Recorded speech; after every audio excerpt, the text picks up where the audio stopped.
Hello, everyone, and welcome back to Sky States, where we make data science and artificial intelligence simple for everyone. Let's learn what machine learning is and why it's one of the most important part of data science. So, what basically is machine learning? It is a branch of artificial intelligence that allows computer to learn from data instead of being explicitly programmed or instead of writing rules for every situation. We give the computer lots of data and it finds pattern on its own. The more quality data it sees, the better its prediction becomes.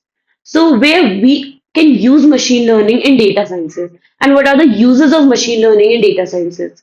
It can predict house prices based on locations, it can detect spam emails, it can recommend you movies, songs, and products, detect frauds in banking transactions, it can also identify diseases from medical reports and images.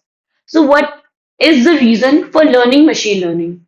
So, if you want to become a data scientist, machine learning is a skill you can't ignore. It transforms raw data into a meaningful prediction and helps build intelligent applications used by millions every day. So, if you are ready to learn data science step by step, subscribe to Sky States and let's grow together. So, see you in the next video. Till then, take care, bye bye, and have a nice day.